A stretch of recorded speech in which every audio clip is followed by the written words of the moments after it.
thanks you guys for joining today. I had the pleasure of interviewing one of our former graduates earlier this week. We had a discussion about her disability, and I thought that all of you would make really good panelists for this month as well. So thank you for volunteering and being a part of our conversation today. I think it's really helpful that we're able to do things like this because it does open up the lines of communication. You know, one of the things that we learned from the student is that people should just ask, you know, and sometimes people are hesitant to ask, and that just by asking opens up those lines of communication. So I appreciate all the good things that we're going to talk about today and your willingness to participate in our discussion. So why don't we just start by some introductions? So if we could go around and tell us your name and what your role is at Winters Mill High School. And you guys can just jump in. Okay, Christina Eaves, special education teacher in the autism program. Kalea Kaiser, I am Christina's IA in the autism room. Stacy Novotny, special education resource teacher. Great, well, thank you. Okay, so we're going to get started by if you can just tell us a little bit about your experiences as they relate to learning disabilities. And this might be based on your professional role here. If you have any personal experiences, that's fine too. You can talk about those as well.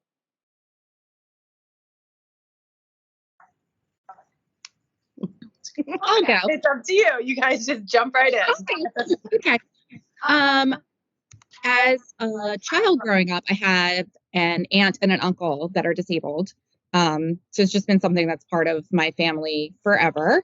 I am a mother of a special needs child. My daughter is diagnosed with autism and an intellectual disability. And I've worked in the school system now for about 7 years in the role of an IA for special needs in some capacity or another.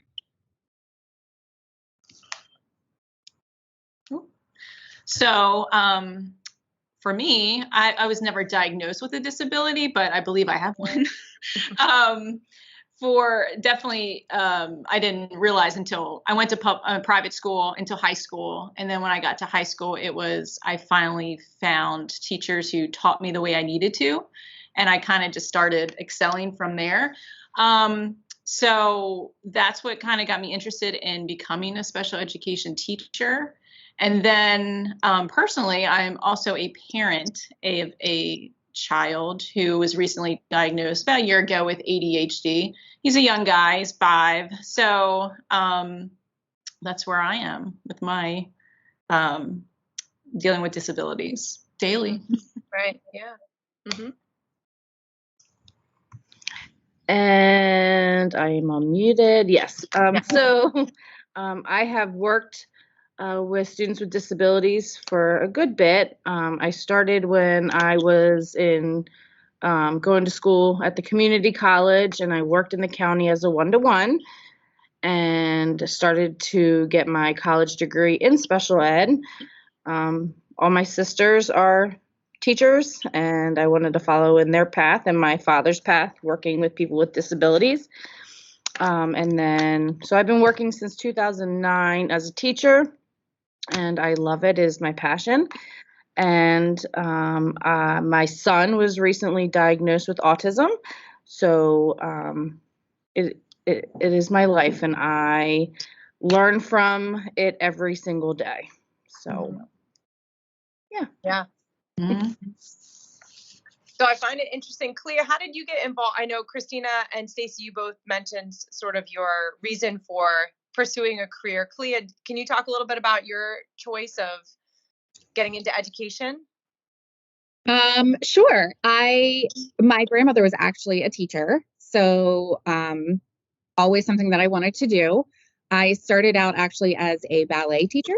So that was my first go around. And after my body was starting to tell me that it was time, I switched over to the school system so that I could still be involved in some way with kids and their growth. And I love it. Yeah. Well, thank you all for being part of our special education team here. So talk a little bit about the students you work with and their disability and some of the challenges that you see that they face, and then some of the things that you do to help them with those challenges, to overcome those challenges. Well, Kalea and I both work in the autism program, and I think we're faced with many challenges, from minor to extreme. I think, but one challenge in particular is communication. I think the lack of being able to communicate, or finding a way that is the best way to get our students to communicate is the struggle that we deal with. And I think that if they had those communication skills, it would reduce a lot of the challenges that we deal with on the regular. Right. I'll jump in. Yeah, because I was just going to ask a little bit of what are some of the strategies that you use to help students? Can you hear me? Yes, now we can. Okay. What are some of the strategies and tools that you use to assist students with communication?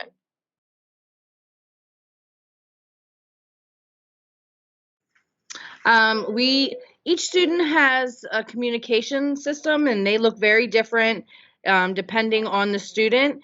We have voice output devices. We have picture exchange symbols. Some students prefer sign. Some students just prefer to show us what they need. So it's different for every student. Yeah. We just try to give them a way to communicate, to help them be successful, to reduce anything, to reduce those behaviors and make them the most successful that they can be in school. Right. Great. Now, Stacy, your perspective might be a little bit different. Mine is I work with mostly, students who are in the general education classroom who are having trouble accessing the curriculum, and they need it to look different. So it might be chunking the material. It might be giving them extra time, just supporting them, prompting them, or asking the question in a different way. The way I look at it, just like Christina was saying, everyone's different. So it's different strategies that I have to use. And I think something I always ask myself going in is, how would I want to learn this? And just being someone who has struggled before. And so that's why, it's, is my way going to be the exact way? No. So it's changing almost every day. A big part of it too is organization and advocating for oneself, especially in high school. So, and that looks different for everyone. I have some students who like to talk but won't advocate and ask for help. They say they don't need help. And then there are some who don't want to talk at all but know they need the help. So it's just approaching them in different ways and then teaching them those strategies. Great. So have you ever seen students be treated poorly because of a disability? And then, or people make incorrect assumptions about people with disabilities? And, what did that look like? And what's the best way to combat that? So I can start. I know when I was in school, in high school, in the early 2000s,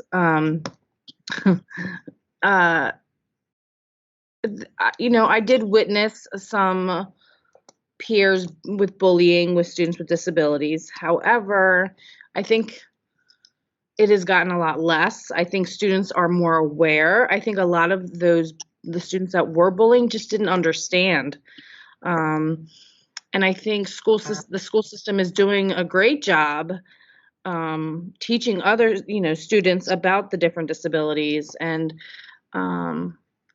so working in a high school now in public schools, especially Winners Mill, the students are so welcoming here at Winners Mill. They want to be involved. They want to help. They want to learn. They So the bullying, I don't see as much as I did when I was in school. I think there's a lot more acceptance.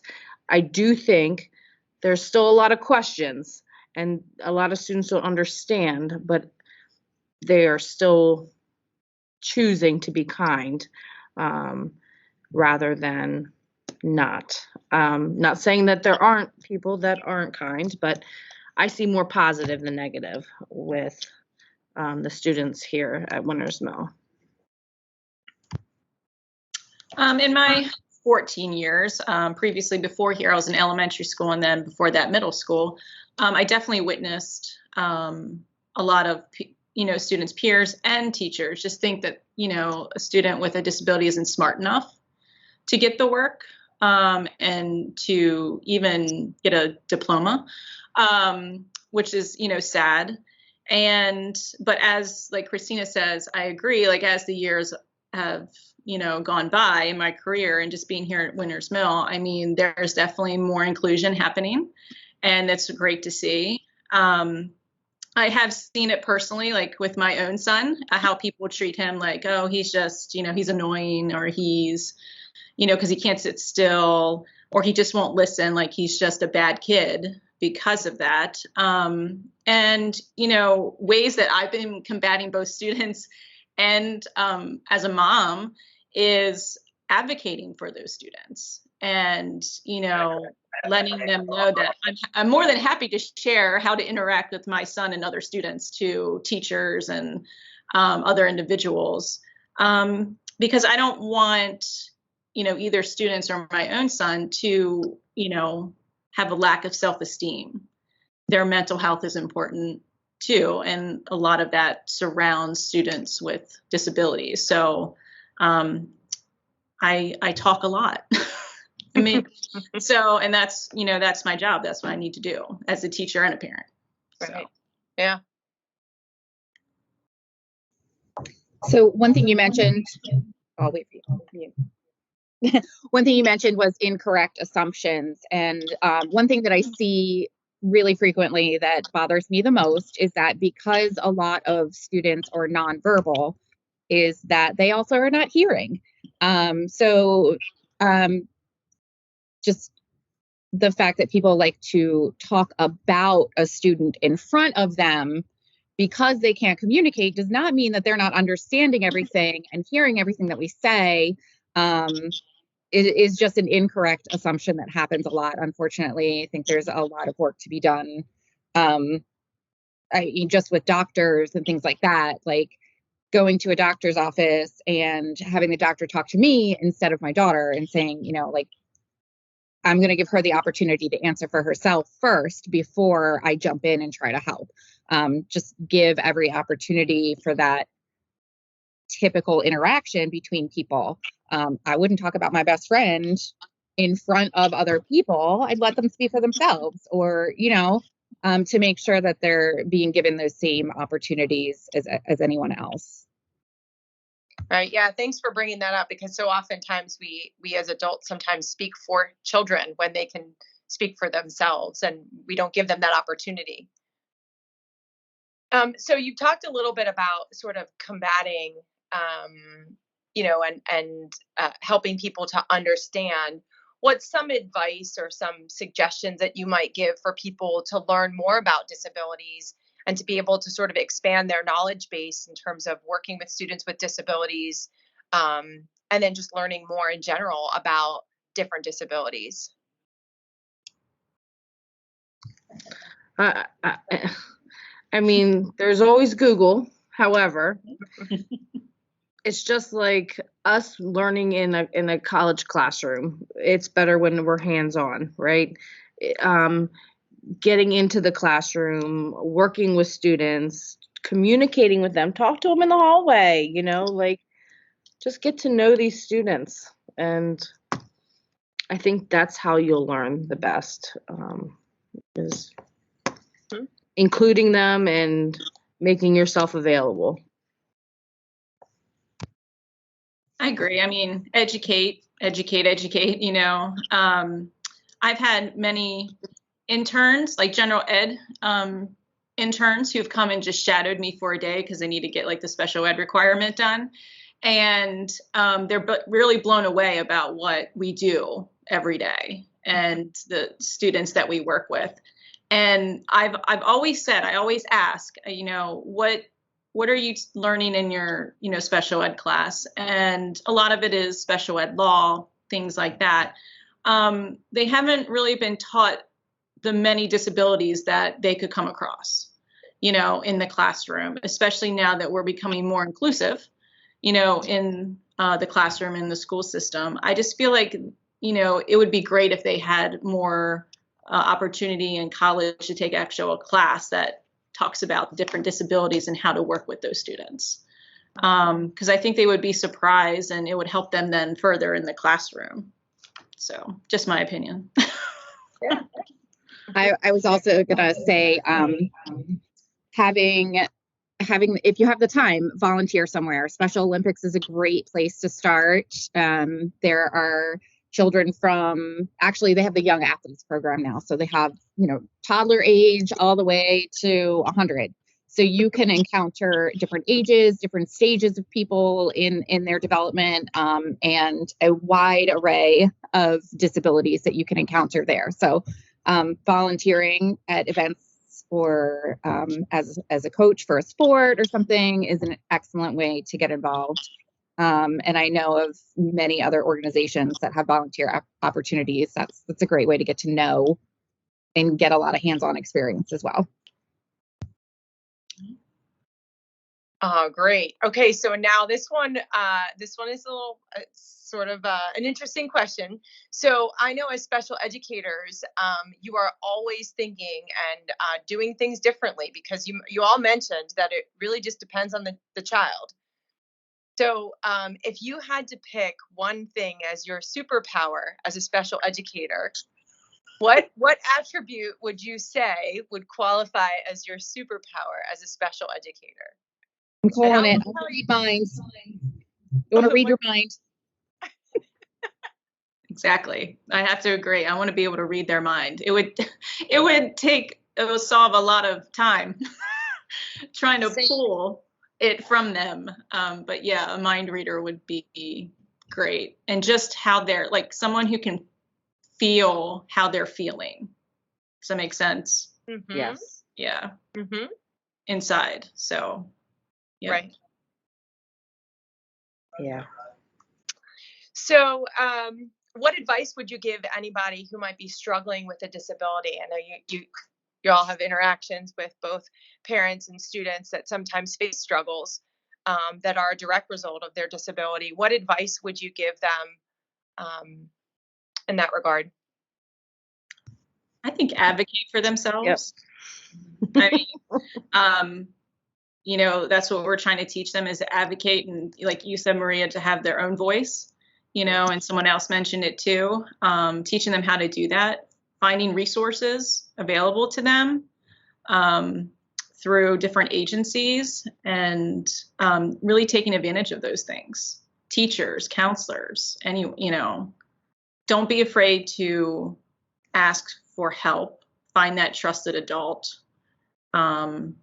And, just to understand that disability doesn't make who you are, it's just a part of you. It's not all of you.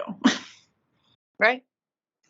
And that's something that our student told us too, is that, her whole life, her parents told her, your disability doesn't define you. Mm-hmm. It is part of you, but it does not define you. You define you. And that was something that really she focused on too, that she found from her teachers and her parents. Mm-hmm. Exactly. Well, one last question here, and so we'll finish up with this one. So, what makes Disabilities Awareness Month important to you? I think that it's really important, just because so many people do have disabilities, whether you can see them or not. So many of them are what they call now invisible disabilities, things that you cannot tell from the outside. So that it's really important to be aware of that and important to make people stop and think, like Stacy said, my kid's not a bad kid. They're acting out because of something else. That don't make those assumptions. Always be thinking, maybe there's a unique way that I can approach this situation, or think of, just put yourself in their shoes. It's really important for people to just understand and take that extra time to be aware of the possibility that, there's a disability there that might be hindering them from communicating appropriately, or, the way that they're acting is because of they're having a bad day and they can't express themselves. There's a lot of good things about spreading awareness so that there's just more kindness and more acceptance. Yeah, I mean, I have to agree. Just, educating the rest of the world and community about what our students with disabilities can do. They can do, they can find something to do. They have the ability to do it. It's, just having everyone aware of it, and that, give them the opportunities to learn. And as for me, I got to work with some gen ed peers this month for disability awareness. And one thing that we were talking about is see the able, not the label. And that is a very popular saying. You see it around, especially with Autism Speaks, and, you see it everywhere. But they really were like, yeah, see the able, not the label. And I really think that has been the mantra for the month, to focus on what everyone is capable of doing and not the disability itself. So. And that's what I would say is, for all of you, whether you realize it or not, your superpowers are that you are able to see that in students and capitalize on their strengths. And you find you solve the puzzle of how to reach students. And that's not always easy to do. And, that challenge in and of itself is looking at each individual student and figuring out how do I make this work for the student, and realizing what their strengths are and capitalizing on that. That is your superpower. If you don't know that, I'm telling it to you. And it is not an easy job. So thank you very much for participating today, and for sharing with us some of your experiences, both professionally and personally. And I really do think things like this will help to sort of expand the knowledge and overall understanding of the variety of disabilities that exist within our own community. Thank you. Yeah. All right. Thanks, you guys.